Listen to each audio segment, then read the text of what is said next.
দেখেন স্বামী যখন তেল নানি দেয় এই তেল দিয়ে রান্না করতে হবে। স্বামী যদি খাইতে পারে আমি পারবো না কেন? দেখেন কাঁচা করে সব তেল দিয়ে দিচ্ছি, এরপরে একে একে সব দিয়ে দিব।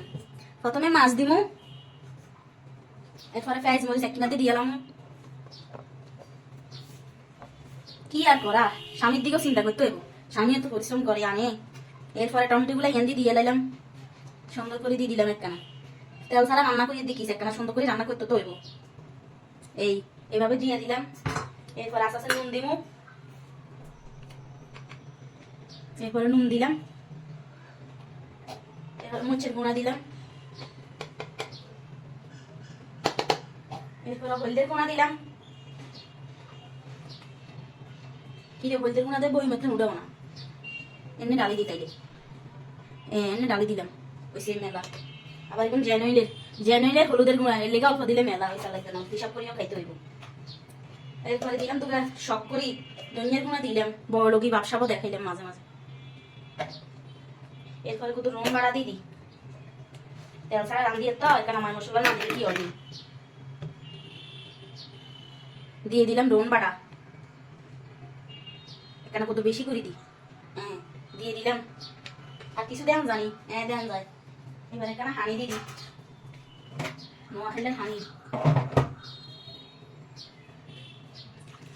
পরিমাণ মতো হানি দিয়ে দিই।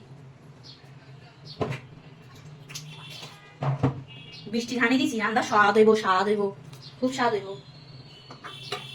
এবার ভালো করি একখানা দাঁড়ি সারি দিই, মাছ গাড়ে মাঝখান দিয়ে আনি দিই, পেঁয়াজ মশলা কিনে এবার একখানা গুঁড়াই গাড়াই দিই। হয়েছে আর লাগতো না। এবার কোনটা দিয়ে ডাকি দিই, চুলা গান অন করি। আপনারা আমার লগে অপেক্ষা করেন, আইয়েন আইয়েন সকলে আমার লগে আইয়েন। দেখেন আমার মাছ হাতড়াটা হয়েছে নি, তেল ছাড়া রান্না করলাম তো জীবনে প্রথম।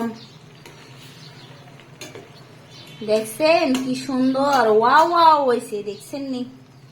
মানছে কয় ওয়াও ওয়াও, দেখছেন মাছের ভিতর তো তেলটা একটু একটু বাইরেই আমার মাছের তেল হয়ে গেছে, মানে বোতলের তেল দিই আরে। শুনুন সাইড এই কেমন হয়েছে,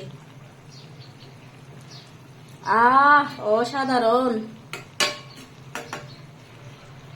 এত টেস্ট হয়েছে। আপনারা কারা কারা আমার তেল ছাড়া মাছ হাতরা খাইবেন চলিয়ে আইয়েন। দেখছেন কি সুন্দর কালারও আইছে, মাশাআল্লাহ মাশাআল্লাহ।